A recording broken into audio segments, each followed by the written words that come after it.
नमस्कार दोस्तों। स्वागत है आप सभी का आपके YouTube channel UP global coaching में। मैं प्रेम प्रकाश आज फिर से आपके सामने यूपी ट्रिपल एससी वीडियो री एग्ज़ाम जो हमारे YouTube चैनल के माध्यम से आपकी तैयारी क्लास प्रैक्टिस सेट के माध्यम से कराई जा रही है। आज हमारा हिंदी का प्रैक्टिस सेट दूसरा होने जा रहा है।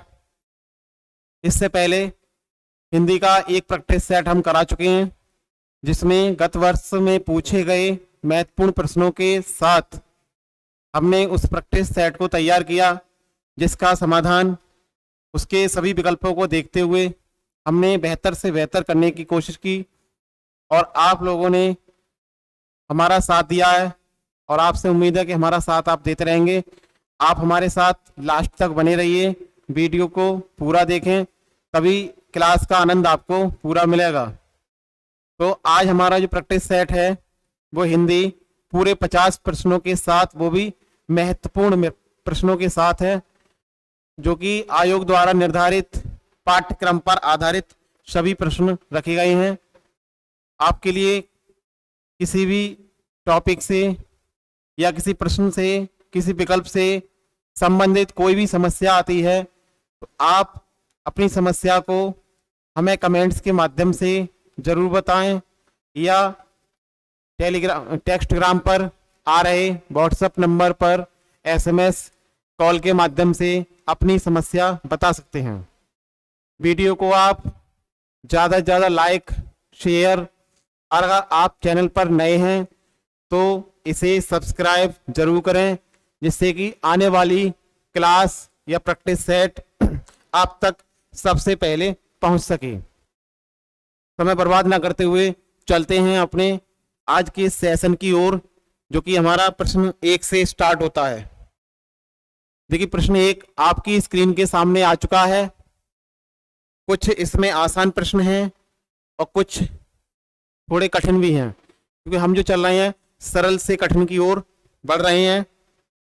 जैसे परीक्षा में पूछे गए हैं प्रश्न और पूछे जाने की संभावना है, और जो आज के युग में कंपटीशन का दौर है और कंपटीशन में जैसे जैसे क्वेश्चन पूछे जा रहे हैं, जहां से क्वेश्चन बनने की संभावना रहती है, हम वहां से प्रश्नों को रख रहे हैं, जिससे कि आने वाली जो परीक्षा होगी उसमें आपको प्रश्न हूबहू वैसे ही या उसकी तरह आपको मिले, जिससे कि आप ज़्यादा से ज़्यादा पेपर को सॉल्व कर सकें। देखिए, पहला प्रश्न है, जब एक अधिकारी दूसरे अधिकारी को व्यक्तिगत नाम से पत्र लिखता है तो उसे कहते हैं? ऑप्शन ए शासकीय पत्र, ऑप्शन बी अर्ध शासकीय पत्र, ऑप्शन सी टिप्पणी, ऑप्शन डी कार्यालय ज्ञापन। बताइए इसका सही जवाब क्या होगा? प्रश्न 1 का सही जवाब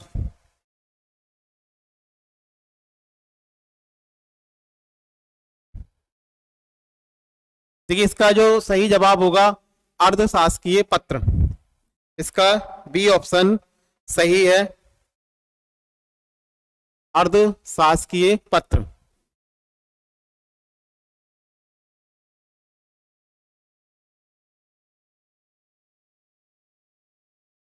अर्ध शासकीय पत्र किसे कहते हैं? ये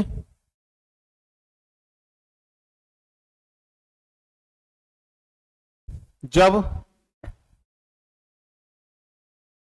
एक कार्यालय का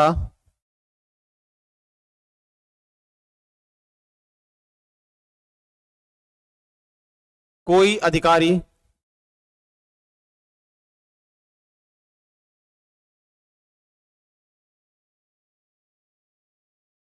किसी अन्य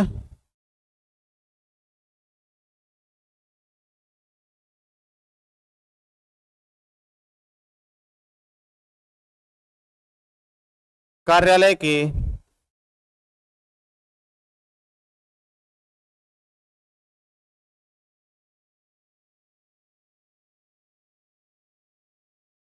के अधिकारी को व्यक्तिगत रूप से, व्यक्तिगत रूप से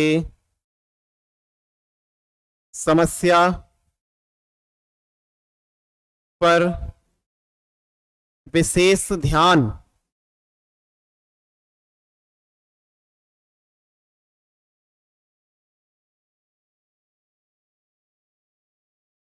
देने के लिए लिखा जाता है।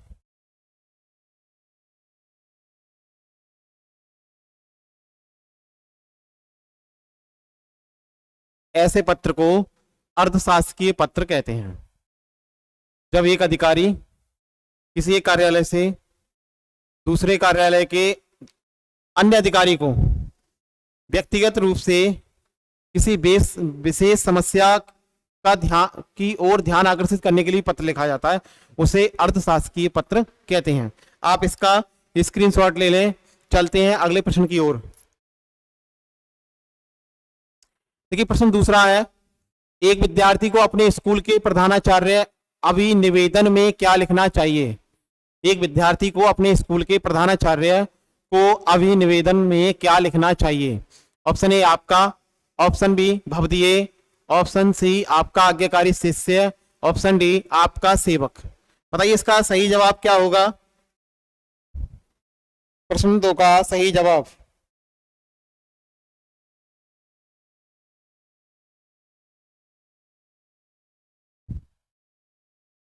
आपने ज्यादातर प्रार्थना पत्र लिखे होंगे, छुट्टी के लिए प्रार्थना पत्र, विशेष काम के कारण, या विद्यालय हम लोग जाते थे तो बीमार पड़ जाते थे या नहीं जाना होता था तो लिया बुखार का बहाना कर दिया, घर के लिए काम के कारण कक्षाध्यापक को, प्रिंसिपल को एप्लीकेशन लिखते थे।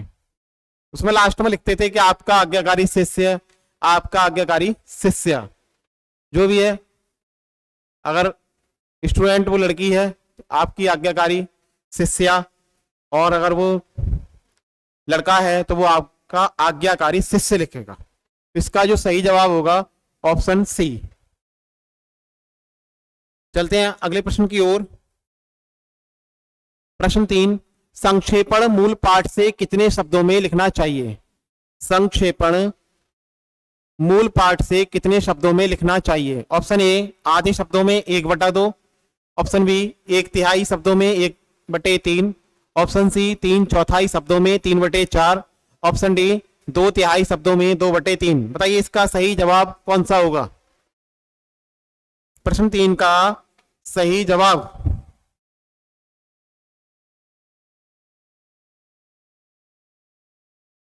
इसका जो सही जवाब होगा बी ऑप्शन सही होगा, 1/3 शब्दों में।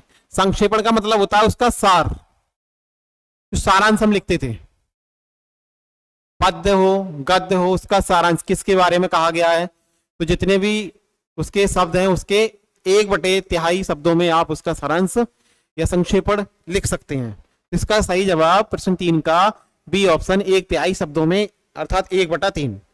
चलते हैं अगले प्रश्न की ओर। प्रश्न 4, हिंदी में ध्वनियां कितने प्रकार की होती हैं? हिंदी में ध्वनियां कितने प्रकार की होती हैं? Option A 2, option B 4, option C 6, option D 8। बताइए इसका सही जवाब क्या होगा? प्रश्न 4 का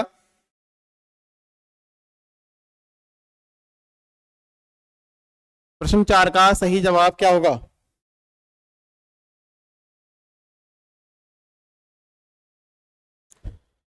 हिंदी में ध्वनियां 4 प्रकार की होती हैं। 4 प्रकार की कौन कौन सी होती हैं?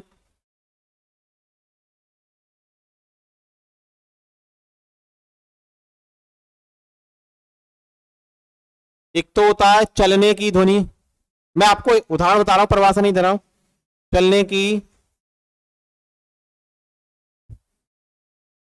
जैसे चलने की ध्वनि, थर्राटे लेना,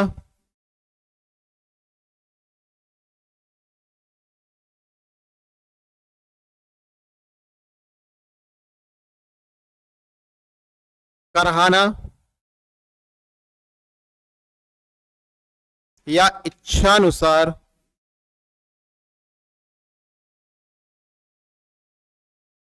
इच्छानुसार मुंह से उच्चारित ध्वनि। ये 4 प्रकार की ध्वनि होती है। चलने की ध्वनि, उदाहरण है ये खर्राटे लेना और कराहना, इच्छानुसार मुंह से ध्वनि, उच्चारित ध्वनि। नोट करते चलें, स्क्रीनशॉट लेते चलें। चलते अगले प्रश्न की ओर। प्रश्न 5, मात्रा के आधार पर स्वर कितने प्रकार के होते हैं? मात्रा के आधार पर स्वर कितने प्रकार के होते हैं? Option A 2, option B 3, option C 4, option D 5। बताइए इसका सही जवाब क्या होगा? मात्रा के आधार पर स्वरों की संख्या या कितने प्रकार के होते हैं?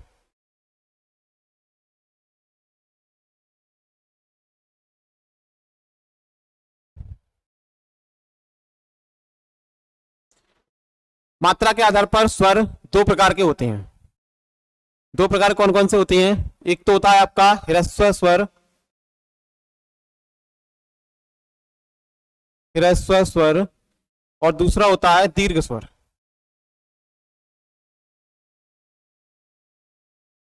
ह्रस्व स्वर में कौन कौन होता है? आ, ई, उ और री।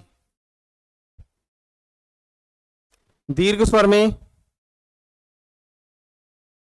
आ, ई, उ, ए, ऐ,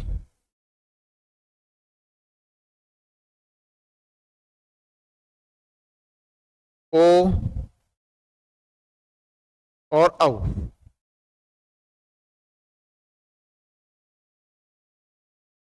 चलते अगले प्रश्न की ओर।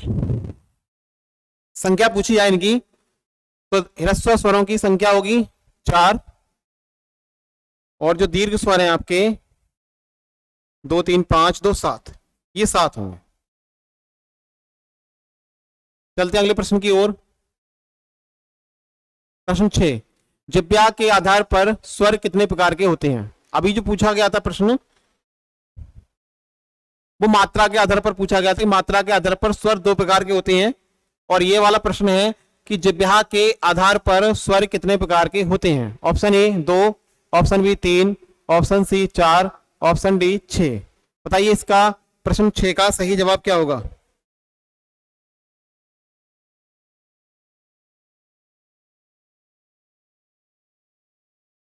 इसका सही जवाब होगा ऑप्शन बी। जिह्वा के आधार पर स्वर 3 प्रकार के होते हैं। कौन कौन से होती हैं? अग्र स्वर,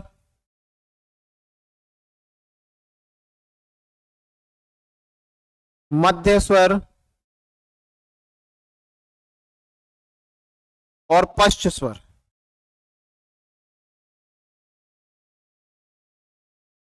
अग्र स्वर, मध्य स्वर, पश्च स्वर। अग्र स्वर वो स्वर होते हैं जो हमारी जीभ के द्वारा अगले भाग से बोले जाते हैं, जीभ के आगे के भाग के द्वारा बोले जाते हैं। मध्य स्वर वे स्वर होते हैं जो जीभ के बीच वाले हिस्से के सहारे से बोले जाते हैं। और जो तीसरा भाग है पश्च स्वर, वो जीभ के पिछले भाग के द्वारा बोले जाते हैं।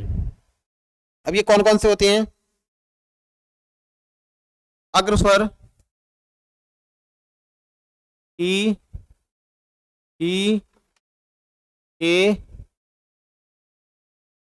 और आई।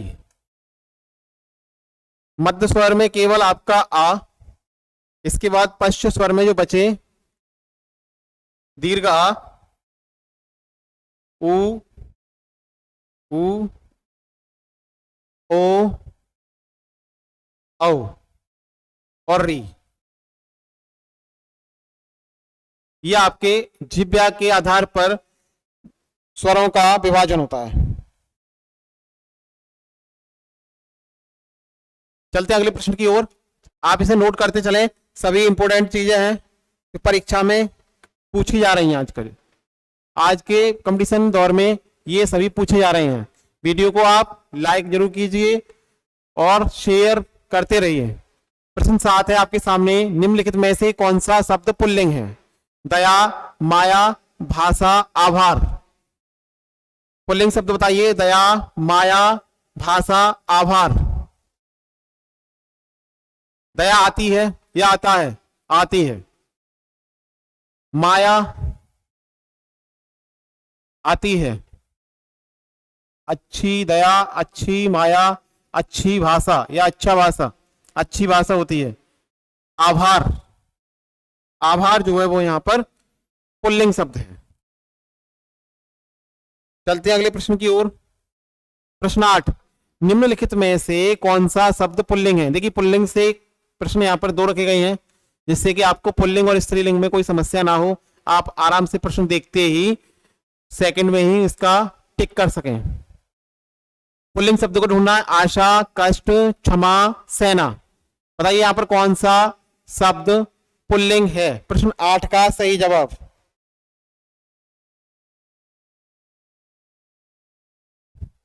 यहां पर कष्ट शब्द पुल्लिंग है।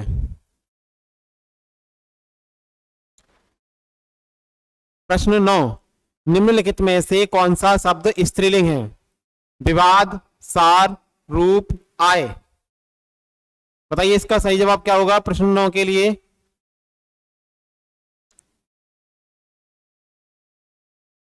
स्त्रीलिंग शब्द ढूंढना है प्रश्न 9 में, तो यहां पर आय जो है वो स्त्रीलिंग शब्द है।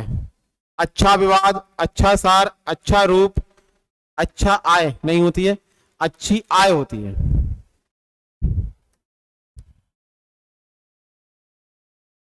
प्रश्न 10, निम्नलिखित में से कौन सा शब्द स्त्रीलिंग है? 2 प्रश्न यहां पुल्लिंग से रखे गए और 2 प्रश्न स्त्रीलिंग से।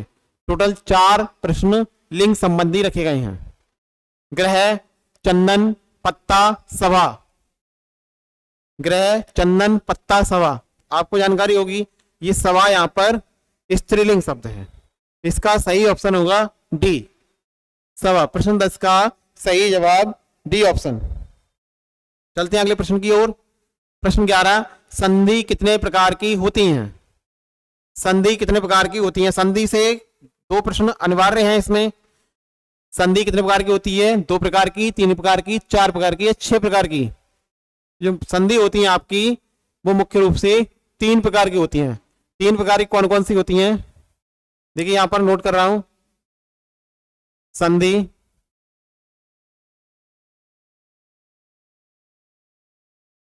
नंबर 1 स्वर संधि,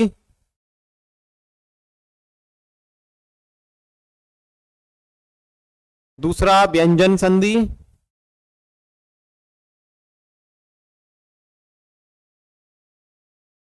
तीसरा विसर्ग संधि।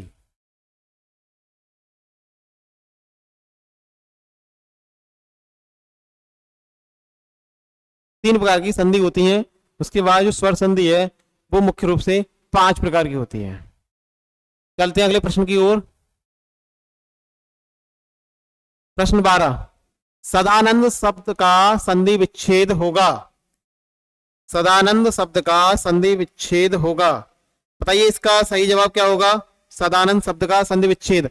ऑप्शन ए सत धन आनंद, ऑप्शन बी सत धन आनंद, ऑप्शन सी सद धन आनंद, ऑप्शन डी सदा धन आनंद। प्रश्न 12 का सही जवाब क्या होगा?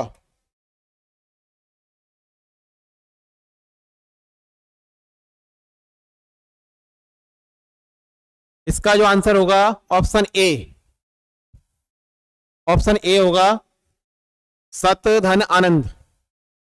सतानंद का सदानंद, सदानंद का जो संधि विच्छेद होगा वो सत धन आनंद। संधि कौन सी होगी इसमें? व्यंजन संधि होगी।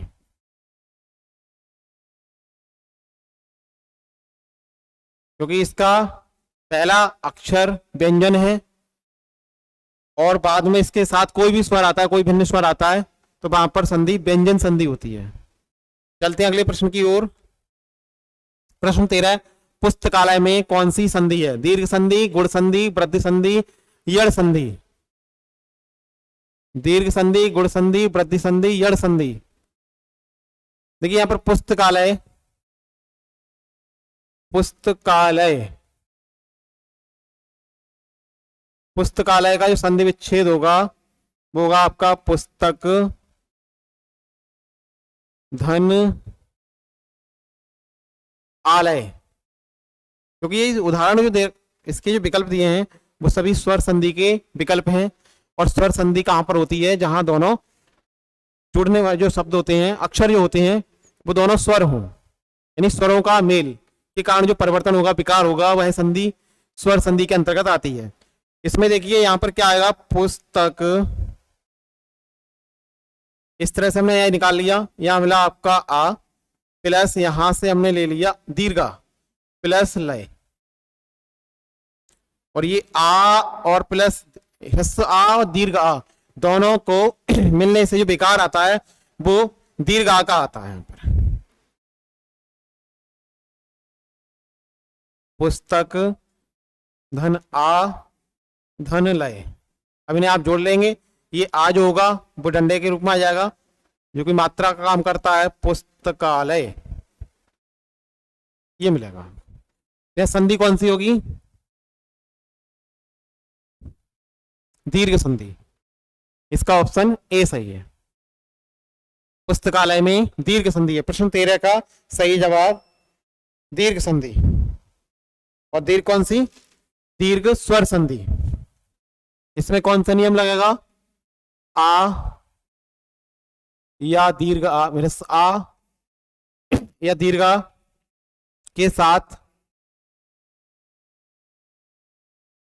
इनका जो रूप बनेगा यहां पर विकार जो होगा वो दीर्घा में होगा। नोट करते चलें, स्क्रीनशॉट ले लें। चलते हैं अगले प्रश्न की ओर। प्रश्न 14, अभिधन उदय की संधि कीजिए। अभिधन उदय की संधि कीजिए। इनको मिलाने से, संधि करने से जो विकार उत्पन्न होगा वो विकार क्या होगा, परिवर्तन क्या आएगा? ऑप्शन ए अभ्युदय, ऑप्शन बी अभ्योदय, ऑप्शन सी अभि उदय, ऑप्शन डी अभि उदय। बताइए इसका प्रश्न 14 का सही जवाब क्या होगा? इसका जो सही जवाब होगा ऑप्शन ए अभ्युदय। और यहां पर संधि कौन सी होगी? यड़ स्वर संधि, यड़ स्वर संधि, यड़ स्वर संधि। अभ्युदय में यड़ स्वर संधि है और इसका जो नियम है ई प्लस उ का हो जाएगा आपका यू।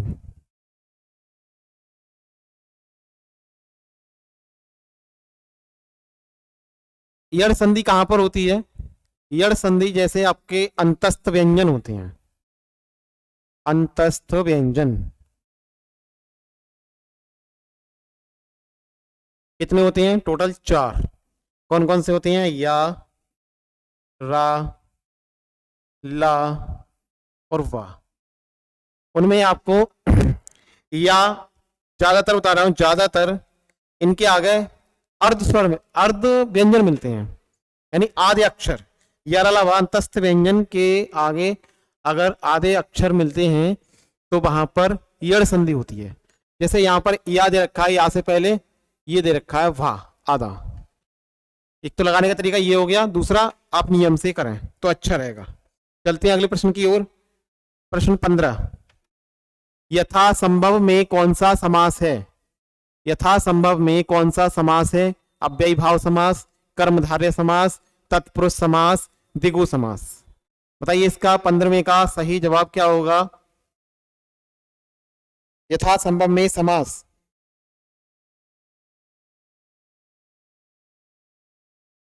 यहां पर सही जवाब होगा ऑप्शन ए अव्ययी भाव समास। अव्ययी भाव समास। यथा संभव का अर्थ होता है संभावना के अनुसार या संभावना के आधार पर,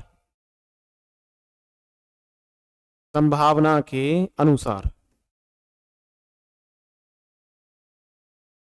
अव्ययी भाव समास में जो पूर्व पद होता है, पूर्व पद प्रधान होता है, प्रधान होने के साथ साथ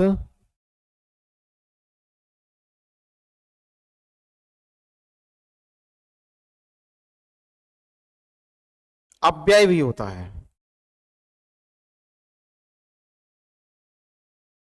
अव्यय भी होता है।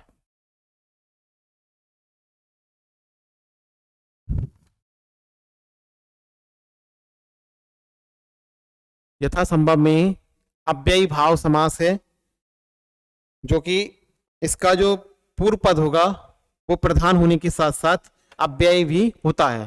द्विगु समास एक संख्या को बताता है। बाकी इसके पहले वाली क्लास में हमने सारी परिभाषा दे रखी है, वही ऑप्शन है। चलते हैं अगले प्रश्न की ओर। परमेश्वर में कौन सा समास है? परमेश्वर में कौन सा समास है? द्वंद्व समास, कर्मधारय समास, अव्ययी भाव समास, तत्पुरुष समास। बताइए इसका प्रश्न 16 का सही जवाब क्या होगा?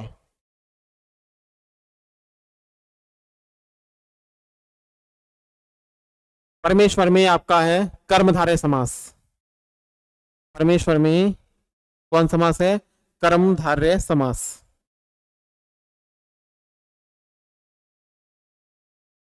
इसका अर्थ होता है परम है जो ईश्वर।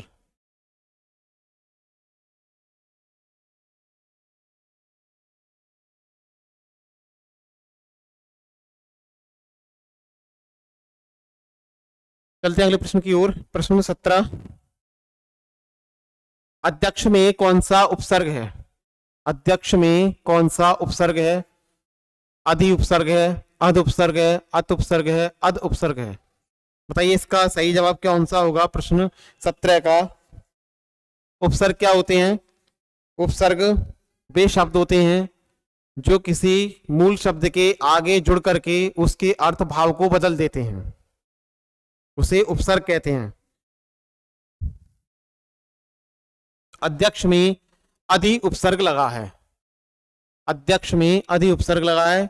ऑप्शन ए इसका सही है। प्रश्न 18। प्रश्न 18। संग्राम में उपसर्ग होगा। यह भी प्रश्न उपसर्ग से है। ऑप्शन ए सन, ऑप्शन बी सम, ऑप्शन सी सा, ऑप्शन डी सत। बताइए इसमें सही विकल्प कौन सा होगा? प्रश्न 18 का सही जवाब संग्राम में उपसर्ग होगा। इसका जो सही जवाब होगा वो ऑप्शन आपका बी सम धन ग्राम। सम धन ग्राम। तो यहां पर सम क्या है? उपसर्ग है। ये संग्राम में सम उपसर्ग लगा है। चलते हैं अगले प्रश्न की ओर। प्रश्न 19। सावधानी में प्रत्यय है। प्रत्यय वे शब्द होते हैं जो किसी मूल शब्द के पीछे जुड़कर उसके अर्थ भाव को चेंज करते हैं, परिवर्तित करते हैं। ऑप्शन है इसके नी, धानी, दीर्घी, आनी। बताइए इसमें कौन सा उपसर्ग मतलब प्रत्यय लगा है सावधानी में? सावधानी का मूल शब्द क्या होगा? सावधान। अब सावधान से हमें सावधानी बनाना है, तो आप बताइए इसमें किसकी आवश्यकता रहेगी? बड़ी ई की मात्रा लगानी है, तो बड़ी ई की मात्रा के लिए इसे दीर्घ ई जोड़ना है इसमें। ये बन जाएगा हमारा सावधानी।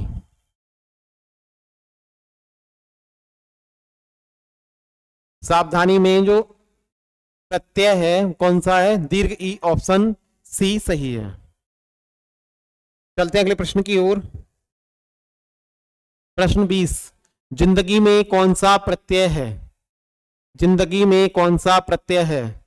ऑप्शन ए गी, ऑप्शन बी दीर्घ ई, ऑप्शन सी दगी, ऑप्शन डी ई। बताइए इसमें प्रश्न 20 का सही जवाब क्या होगा?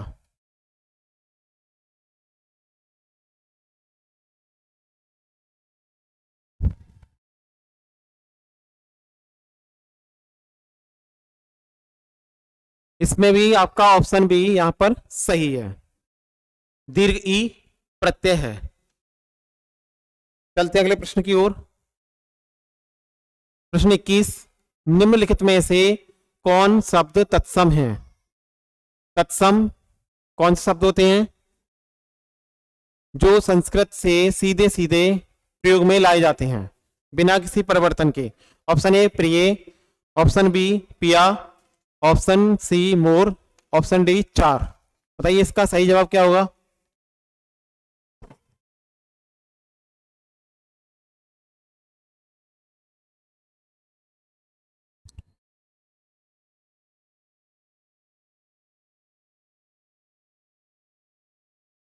निम्नलिखित में से कौन सा शब्द तत्सम है? तत्सम, प्रिय, पिया, मोर, चार। प्रश्न 21 का सही जवाब तो यहां पर प्रिय शब्द क्या है? तत्सम है। बाकी सभी जो जितने शब्द लिखे हैं नीचे ऑप्शन में, ये सभी तद्भव हैं। प्रिय यहां पर तत्सम है, पिया, मोर, चार, ये कैसे हैं? तद्भव हैं।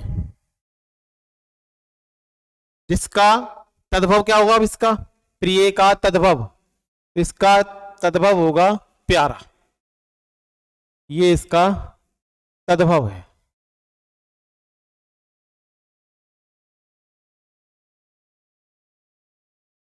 चलते अगले प्रश्न की ओर। वीडियो को ज्यादा से ज्यादा लाइक कर दे रहिए, शेयर करें, अपनी समस्याओं को जरूर बताएं। देखिए प्रश्न 22, निम्नलिखित में से कौन सा शब्द तत्सम नहीं है? तत्सम नहीं है अर्थात वो कौन सा होगा? तद्भव होगा। तद्भव कौन सा है? वचन, श्लाका, तिक्त, चार। बताइए ऑप्शन क्या होगा? वचन, श्लाका, तिक्त, चार। प्रश्न 22 का सही जवाब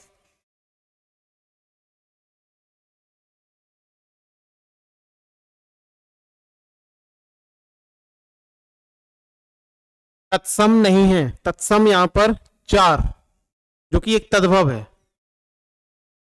ये कैसा है? तद्भव है।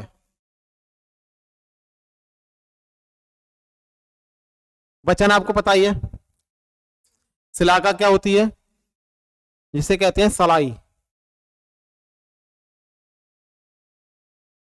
जो महिलाएं स्वेटर बुनने के लिए सलाइयों का प्रयोग करते हैं, ये वही सलाई हैं जो लकड़ी या किसी धातु की बनी हुई होती हैं। तिक्त पोता के लिए कहते हैं, ये तिक्त। अब यहां पर चार कैसा शब्द है? तद्भव है। चार यहां पर तत्सम नहीं है अर्थात वो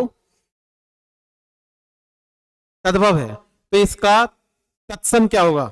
इसका तत्सम होगा चतु। चतु यहां पर तत्सम होगा चार का। चलते हैं अगले प्रश्न की ओर। प्रश्न 23, निम्नलिखित में से कौन सा शब्द विदेशज है? विदेशज जो बाहर से आए हुए शब्द हैं जिन्हें हम अपनी साधारण बोलचाल की भाषा में प्रयोग करते हैं। रिक्शा, जूता, तेंदुआ, नव। इसमें ऑप्शन आपको क्लियर दिख रहा होगा, पता चल गया होगा। ऑप्शन ए यहां पर कैसा शब्द है? विदेशज है, अर्थात यहां ऑप्शन ए सही है, रिक्शा। प्रश्न 24, गाय कौन सी संज्ञा है? गाय कौन सी संज्ञा है? प्रश्न 24, व्यक्तिवाचक, जातिवाचक, भाववाचक, द्रव्यवाचक। बताइए प्रश्न 24 का सही जवाब क्या होगा?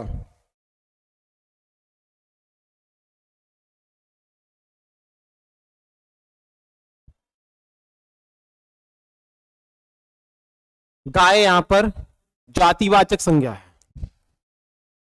गाय यहां पर जातिवाचक संज्ञा है, अर्थात ये जो बोध कराता है वो समस्त यानी पूरे विश्व की, समस्त विश्व की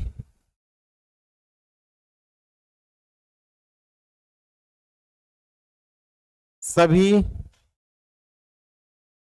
गाय की तभी गाय का बोध होता है।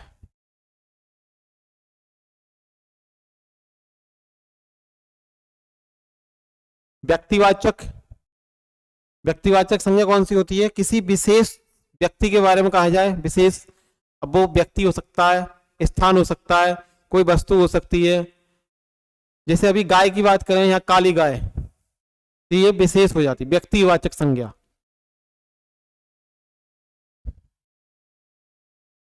चलते हैं अगले प्रश्न की ओर। प्रश्न 25, निम्नलिखित में से कौन सी भाववाचक संज्ञा है? निम्नलिखित में से कौन सी भाववाचक संज्ञा है? तो यहां पर बीमारी भाववाचक संज्ञा है, बीमारी भाववाचक संज्ञा है। दिल्ली यहां पर व्यक्तिवाचक संज्ञा है,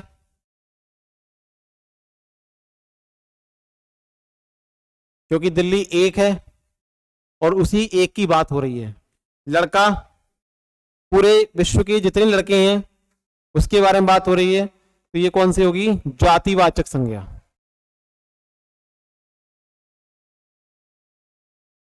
मोहन किसी एक का नाम होगा, नाम लेके कहा जा रहा है, तो ये आपके व्यक्तिवाचक।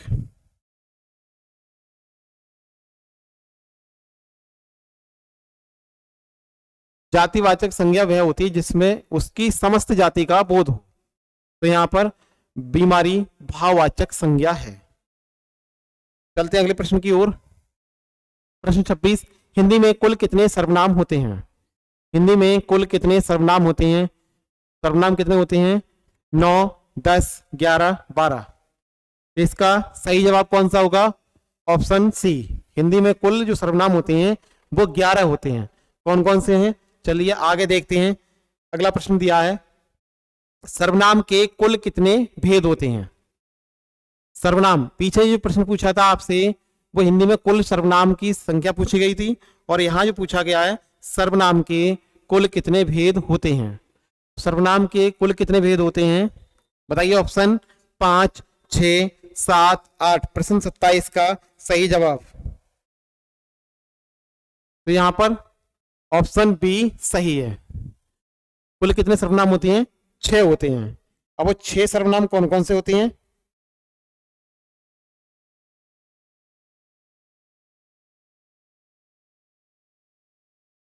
देखिए, नंबर 1 पुरुषवाचक सर्वनाम,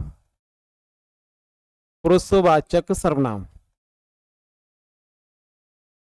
मैं और तुम, ये इसके सर्वनाम है। तो पीछे प्रश्न था कि 11 सर्वनामों की संख्या होती है, वो 11 कौन कौन से होते हैं? 2 ये हो गए। दूसरा है आपका निजवाचक सर्वनाम,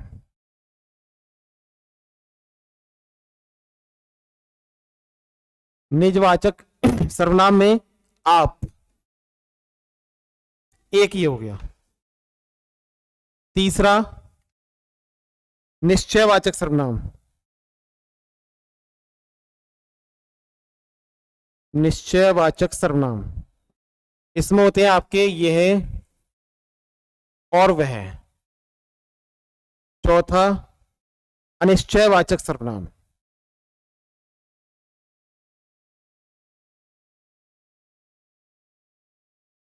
अनिश्चयवाचक सर्वनाम में कोई, कुछ। पांचवा प्रश्नवाचक सर्वनाम,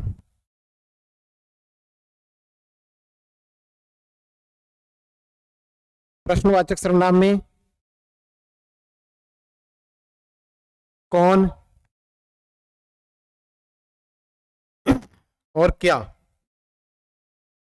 इसके बाद छठवां है संबंधवाचक सर्वनाम,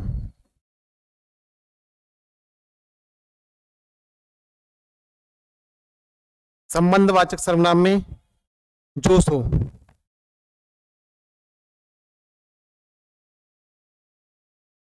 ये हो गए आपके सर्वनाम के भेद, जो कि 6 प्रकार के होते हैं: पुरुषवाचक, निजवाचक, निश्चयवाचक, अनिश्चयवाचक, प्रश्नवाचक, संबंधवाचक।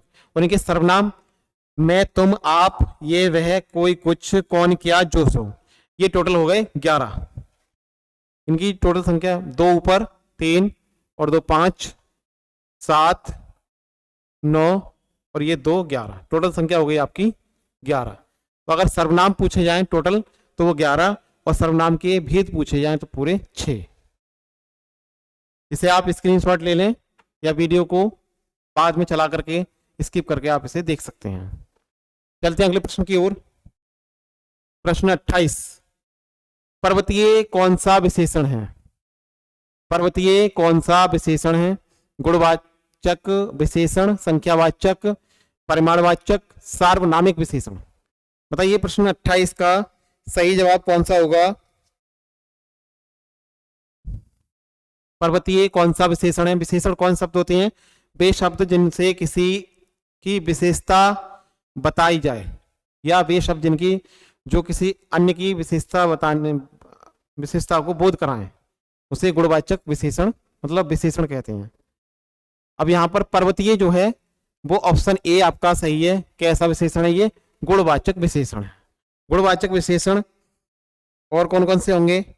जैसे आपके रूप, रंग, आकार।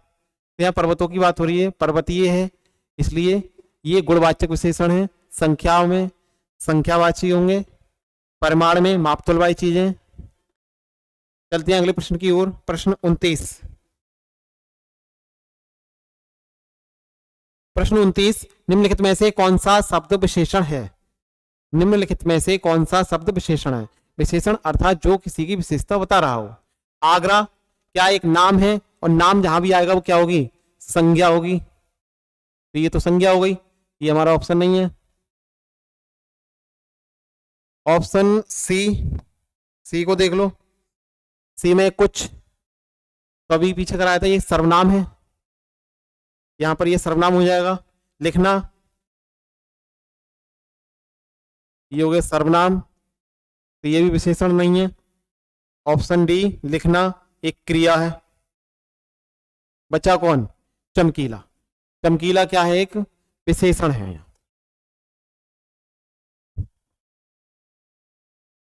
नेक्स्ट क्वेश्चन, प्रश्न 30, जो शब्द संज्ञा की विशेषता बताते हैं, जो शब्द संज्ञा की विशेषता बताते हैं उन्हें क्या कहते हैं?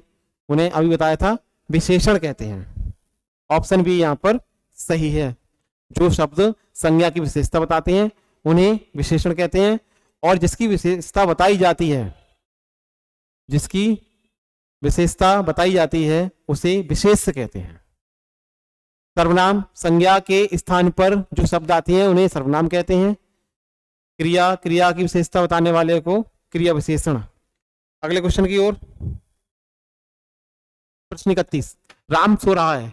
राम सो रहा है वाक्य में कौन सी क्रिया है? अकर्मक, सकर्मक, प्रेरणार्थक या द्विकर्मक? बताइए यहां पर कौन सी क्रिया है? राम सो रहा है वाक्य में कौन सी क्रिया होगी? अकर्मक, सकर्मक या प्रेरणार्थक, द्विकर्मक? राम सो रहा है कौन सी क्रिया है? अकर्मक क्रिया है। राम सो रहा है अकर्मक क्रिया है, क्योंकि इसमें क्या होता है? कर्म नहीं होता है। इसमें कर्म नहीं होता है। पूरा जो प्रभाव पड़ता है वो सीधे कर्ता पर पड़ता है। सकर्मक कर्म होता है, इसमें कर्म होता है, कर्म नहीं होता। इसमें कर्ता पर प्रभाव पड़ेगा, कर्ता पर प्रभाव, इसमें कर्म होता है।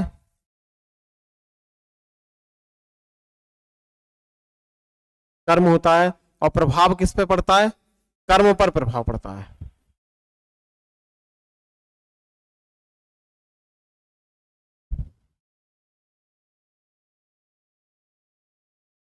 इसके बाद प्रेरणार्थक, जो किसी के द्वारा काम क्या कराया जाए। द्विकर्मक, जिसमें दो कर्म होंगे उन्हें हम द्विकर्मक।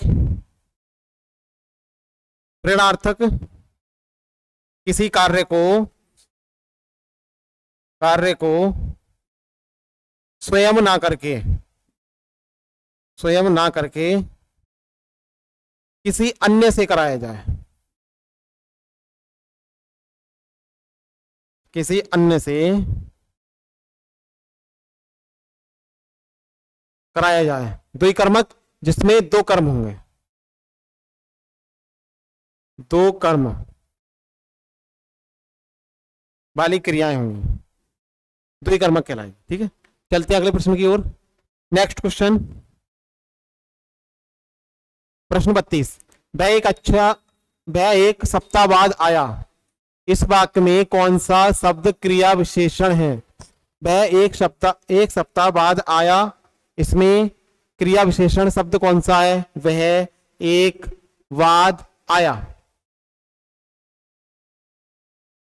तो यहां पर जो क्रिया विशेषण शब्द है वो ऑप्शन सी हमारा सही है, बाद। बाद यहां पर क्रिया विशेषण शब्द है। और ये कौन सा विशेषण है, कौन सा क्रिया विशेषण है? ये आपका है कालवाचक क्रिया विशेषण, कालवाचक क्रिया विशेषण।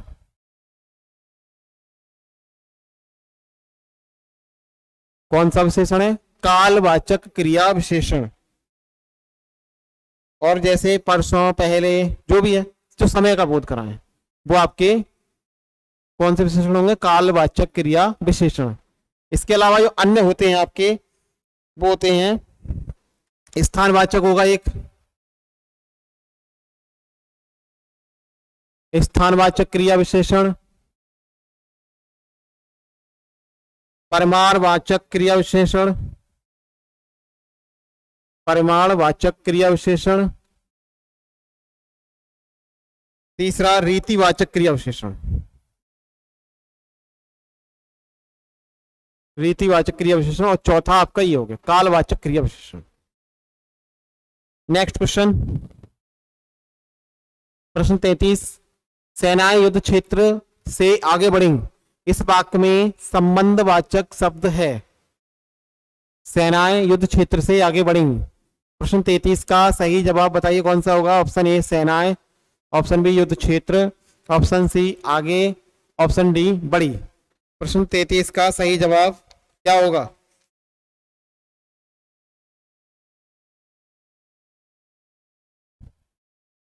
यहां पर जो होगा आपका आगे। आगे कैसा है? संबंधवाचक क्रिया विशेषण है, पीछे कराया था अभी।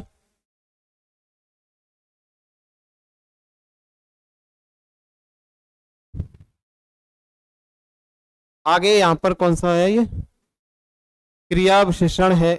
सेनाएं युद्ध क्षेत्र से आगे बढ़ी, इस वाक्य में संबंधवाचक शब्द है आगे। आगे यहां पर संबंधवाचक शब्द है, क्रिया विशेषण नहीं, संबंधवाचक शब्द है।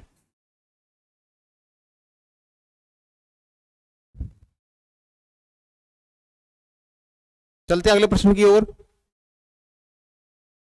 वह आया और मैं गया, इस वाक्य में समुच्चय बोधक शब्द कौन सा है? वह आया और मैं गया, इस वाक्य में समुच्चय बोधक शब्द।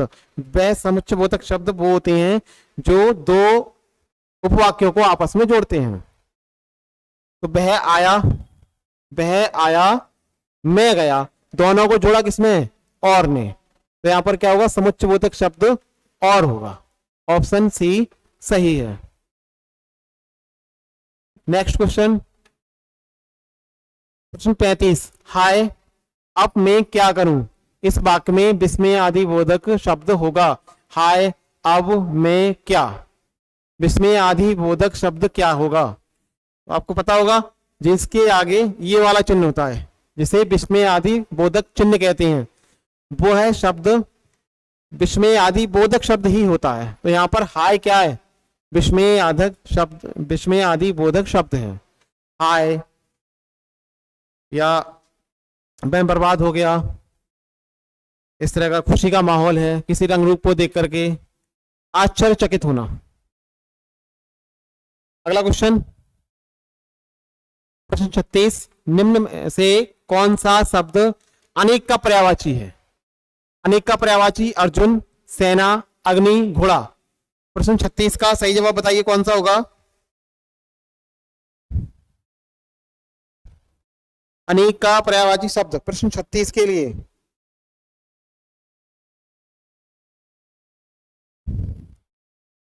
अनेक का जो पर्यायवाची शब्द है वो किसका है? सेना। सेना को और क्या क्या कहते हैं?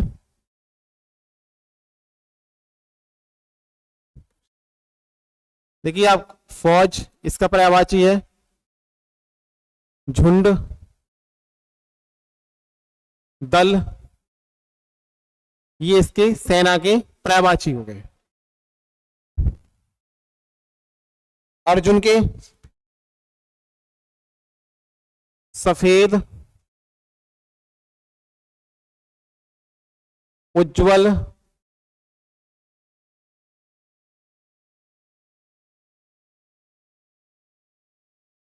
चमकीला।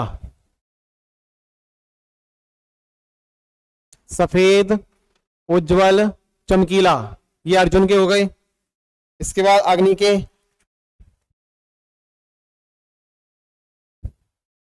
आग, ज्वाला, धूमकेतु,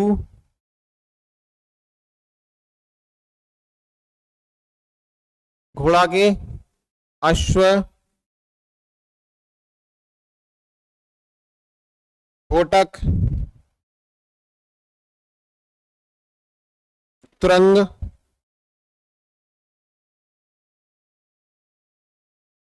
है, ये इसके पर्यायवाची हो गए। नेक्स्ट क्वेश्चन, प्रश्न 37। कपड़ा का पर्यायवाची शब्द होगा, कपड़ा का पर्यायवाची शब्द होगा चलन, बसन, गगन या जंगल। बताइए कपड़ा का पर्यायवाची शब्द क्या होगा? प्रश्न 37 का सही जवाब। कपड़ा का पर्यायवाची शब्द होगा यहाँ पर बसन, बी ऑप्शन सही है। और क्या क्या होते हैं? वस्त्र, अंबर, वस्त्र, अंबर, बसन, कपड़ा और आवरण।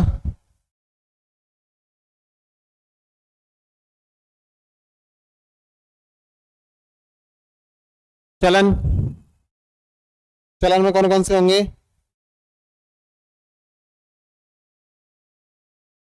रीति रिवाज, परंपरा या प्रचलन,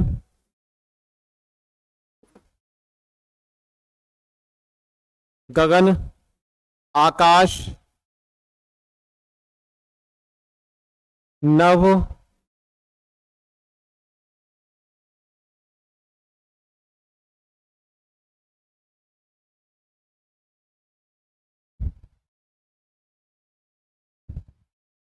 व्योम,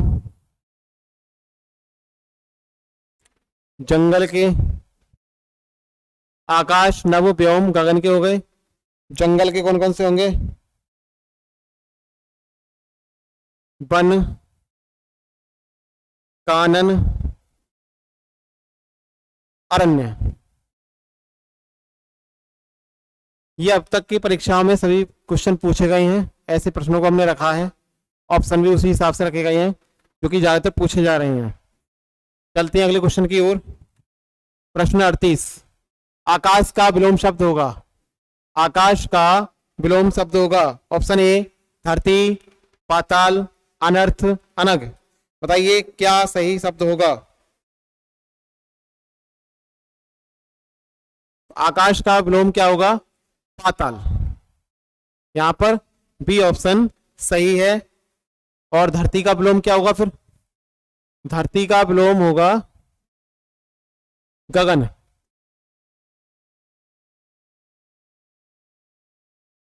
अनर्थ का विलोम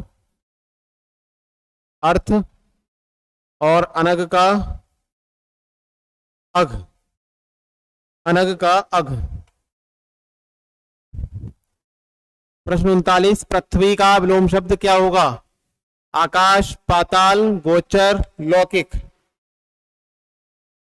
प्रश्न 39 का, पृथ्वी का विलोम, पृथ्वी का विलोम आकाश, पृथ्वी का विलोम आकाश। प्रश्न 40, अभय उभय शब्द युग्म का सही अर्थ होगा। अभय उभय, देखिए अभय का अर्थ होता है निडर, जो किसी से ना डरे, जिसे डर ना लगता हो। उभय का मतलब कॉमन, जिसे आप इंग्लिश में जानते हैं कॉमन, और कॉमन का मतलब क्या होता है, दोनों। तो इसका जो सही युग्म क्या होगा, निडर, डर का दूसरा समानार्थी शब्द भय होता है, तो इसका जो सही शब्द होगा ए ऑप्शन सही है, निर्भय और दोनों। प्रश्न 40 का ऑप्शन ए, निर्भय दोनों। अगला प्रश्न, प्रश्न 41, अली अली अली अली शब्द युग्म का सही अर्थ क्या है। कंधा हिस्सा, भौरा सखी, दमन दामन, कसन दर्शन, दर्शन दर्शन। बताइए इसमें प्रश्न 4 का सही विकल्प कौन सा है।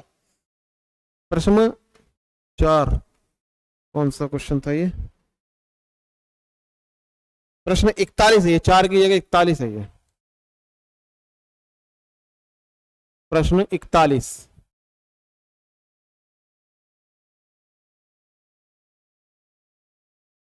बताइए प्रश्न 41 जो अली अली शब्द युग्म का सही अर्थ, ऑप्शन ए कंधा हिस्सा, भौरा सखी, दमन दामन और दसन दर्शन। तो प्रश्न 41 का सही विकल्प कौन सा होगा। इसका जो सही विकल्प होगा वो बी ऑप्शन सही होगा। जो अली होता है इसे कहते हैं भौरा, और इसका मतलब होता है सखी, मित्र, लड़की की जो सहेली होगी, सहेली के लिए यहां पर क्या कहते हैं, सखी कहते हैं, और सखी अली। इसका ही सही ऑप्शन है भौरा और सखी। अगला प्रश्न, प्रश्न 42, उपसर्ग वह शब्दांश होते हैं, अभी पीछे बताया था उपसर्ग से 2 प्रश्न रखे गए थे कि उपसर्ग वे शब्द होते हैं जो किसी शब्द के आगे जुड़ता है, जो किसी शब्द के आगे जुड़ता है। तो प्रश्न 42 का ऑप्शन कौन सा होगा। प्रश्न 42 का ऑप्शन यहां पर सी, किसी शब्द के आगे जुड़ने वाला शब्द क्या कहलाता है, उपसर्ग कहलाता है। अगला प्रश्न, कौन सा शब्द शुद्ध लिखा है यहां पर, 46 46 46 या 46, जो कि अंक होता है आपका ये 46 जिसे कहते हैं इंग्लिश में 46। इसे हिंदी में कैसे लिखेंगे शब्दों में, कौन सा ऑप्शन इसका शुद्ध रूप होगा, 46 या 46 46 या 46। प्रश्न 43 का सही जवाब क्या होगा। इसका जो सही ऑप्शन होगा ए ऑप्शन यहां पर सही है, 46 46। प्रश्न 44, निम्नलिखित में से शुद्ध शब्द होगा उज्ज्वलन, उज्ज्वलन, उज्ज्वलन या उज्जलन। बताइए प्रश्न 44 का सही विकल्प कौन सा होगा। आप प्रश्नों को इसे नोट कर लें, जितने प्रश्न इंपोर्टेंट है सभी इसे नोट करें और इन्हें कंठस्थ करने की कोशिश करें। समझने की आवश्यकता है, रटने की आवश्यकता नहीं है, जिससे कि आगे आने वाले एग्जाम में आप अच्छे अंक प्राप्त कर सकें। प्रश्न 44 का सही शब्द, शुद्ध शब्द कौन सा होगा, ऑप्शन कौन सा होगा। इसका जो सही शब्द होगा ऑप्शन ए उज्ज्वलन। प्रश्न 44 का जो शुद्ध शब्द है उज्ज्वलन, जिसका अर्थ क्या होता है, इसका जो अर्थ होता है वो होता है चमकीला, चमकीला और सुस्पष्ट। ये इसके अर्थ होते हैं, चमकीला या सुस्पष्ट। अगला प्रश्न, प्रश्न 45, जब कोई सरकारी पत्र, ज्ञापन या कार्यालय ज्ञापन एक साथ अनेक प्रेषितियों को भेजा जाता है तो उसे क्या कहते हैं। आदेश, अनुस्मारक पत्र, अधिसूचना या परिपत्र। जब कोई सरकारी पत्र या ज्ञापन, सरकारी पत्र ज्ञापन या कार्यालय ज्ञापन एक साथ अनेक परिस्थितियों मतलब है यहाँ पर एक साथ अनेक लोगों को भेजा जाए। प्रेषित जिसे भेजा जाता है, प्रेषक भेजने वाला होता है, तो उसे क्या कहेंगे? तो उसे कहते हैं एक साथ कई लोगों को भेजने के लिए परिपत्र कहते हैं। प्रश्न 45 का जो सही जवाब होगा वो डी ऑप्शन यहाँ पर सही है, परिपत्र। एक साथ अनेक लोगों को भेजा जाए इसलिए परिपत्र कहते हैं। इससे पहले अगर एक ही को भेजा जाएगा तो वो केवल सरकारी पत्र ज्ञापन रहेगा या कार्यालय ज्ञापन रहेगा। अगला प्रश्न, यमुना नदी को भी कहते हैं, यमुना नदी को भी कहते हैं क्या? नर्मदा कहते हैं, कालिंदी कहते हैं, अर्पा कहते हैं, पैरी कहते हैं। तो यमुना का पर्यायवाची क्या है यहाँ पर? कालिंदी। ऑप्शन बी यहाँ पर सही है, यमुना का पर्यायवाची शब्द कालिंदी। अगला प्रश्न, प्रश्न 47, जहां एक बार प्रयुक्त शब्द के अनेक अर्थ निकले वहां अलंकार कौन सा होगा? मानवीकरण, गीत का, या श्लेष, या उत्प्रेक्षा? बताइए इसमें सही जवाब कौन सा होगा प्रश्न 47 के लिए?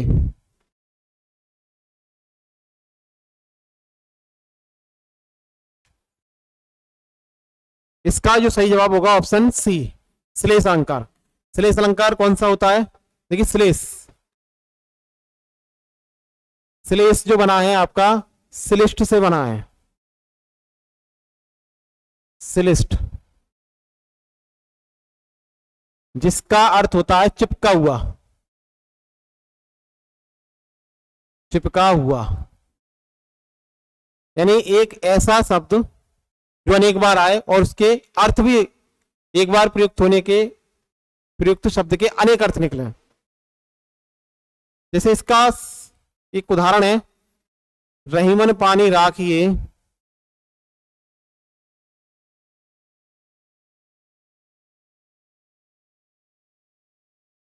बिन पानी सब सून,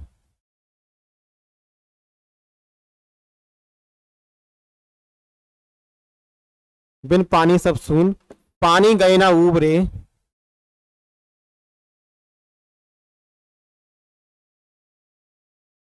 पानी गए ना उबरे, मोती मानुष चून।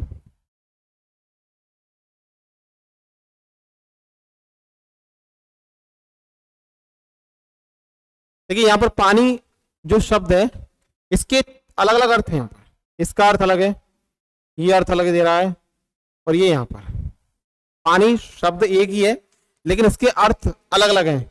क्या क्या अर्थ है इसके? पहला अगर बात करें,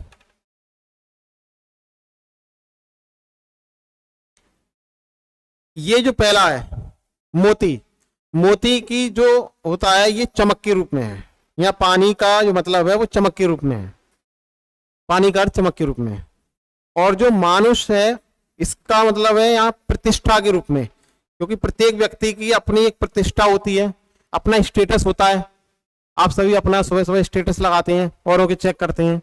स्टेटस हमारे व्यवहार को बताता है कि हम कैसी सोच रखते हैं, किस तरह का व्यवहार हम पसंद करते हैं, क्या अपने जीवन में पसंद करते हैं, क्या अनपसंद करते हैं। तो ये प्रत्येक व्यक्ति का अपनी प्रतिष्ठा होती है, अपना स्टेटस होता है कि मेरा स्टेटस गिर गया या मेरा स्टेटस आज उठ गया। तो ये मानुष के प्रति जल का अर्थ है प्रतिष्ठा। चून, चून जो कि आटे के रूप में है, आटा गीला करना, जिसे मालना कहते हैं, आटा गीला करना। यही है, पानी की कीमत पानी रहेगी, प्रतिष्ठा है इंसान के रूप में, इंसान के लिए, चमक मोती के लिए। तो इसका अर्थ अलग अलग है। यहाँ पर कौन सा अलंकार है? श्लेष अलंकार। मानवीकरण अलंकार क्या होता है? मानवीकरण अलंकार वह अलंकार होता है जहां पर जो मानव जैसी कल्पनाओं को हम किसी अमानव से कराते हुए देखें। जैसे आपने सुना होगा कलियां मुस्काई, कलियां थोड़ी मुस्काती हैं, मुस्काने काम किसका? इंसान का, मानव का, लेकिन अमानव मुस्का रहा। तो यहाँ कौन सा? मानवीकरण अलंकार। और रही बात इसकी बी ऑप्शन की, तो जो आपका दे रखा है गीत का, और गीत का यहाँ पर अलंकार नहीं होता है, ये क्या होता है? एक छंद होता है। ये एक छंद होता है। कुछ स्टूडेंट ऐसे भी होते हैं जो ऑप्शन पढ़ा कि हो सकता है गीत का नया अलंकार है, ये भी हो सकता है, पता ही नहीं कि गीत का एक छंद है, वो भी एक मात्रिक छंद है। श्लेष अलंकार पता चल गया। उत्प्रेक्षा अलंकार, जहां उपमेय को उपमान में दर्शा दिया जाए, जहां उपमेय में उपमान की संभावना पाई जाए, वहां कौन सा होगा? उत्प्रेक्षा अलंकार होगा। तो आता है यहाँ पर ऑप्शन प्रश्न 47 का सी ऑप्शन यहाँ पर सही है। ये वाला ऑप्शन हमारा सही है, श्लेष अलंकार।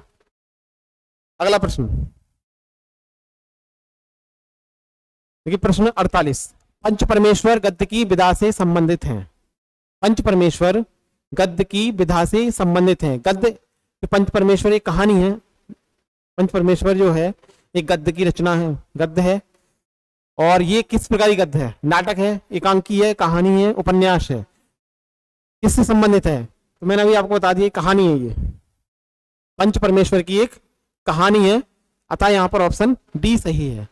प्रश्न 48 का सही जवाब डी, कहानी है। और ये किससे संबंधित है? किसने लिखा है इसे? इसे लिखा है मुंशी प्रेमचंद्र ने, मुंशी प्रेमचंद्र जी ने।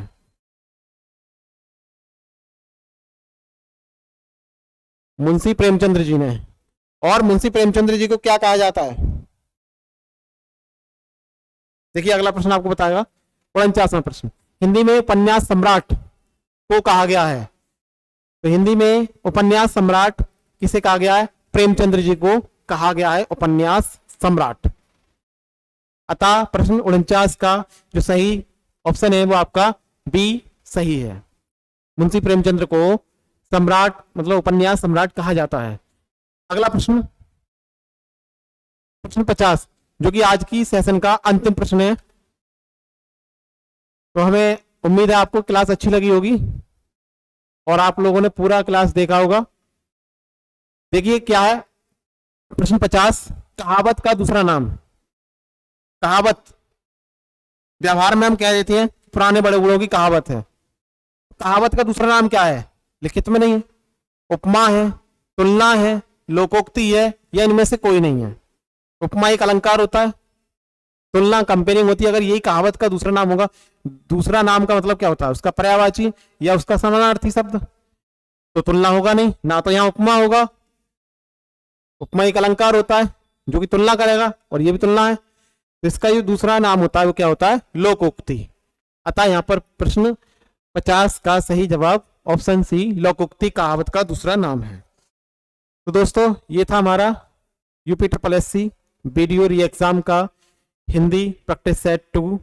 और आशा करते हैं कि हमारे द्वारा जो प्रैक्टिस सेट आपके लिए दिए जा रहे हैं वो इंपोर्टेंट प्रश्नों के साथ दिए जा रहे हैं और क्लास आपको अच्छी लग रही होंगी।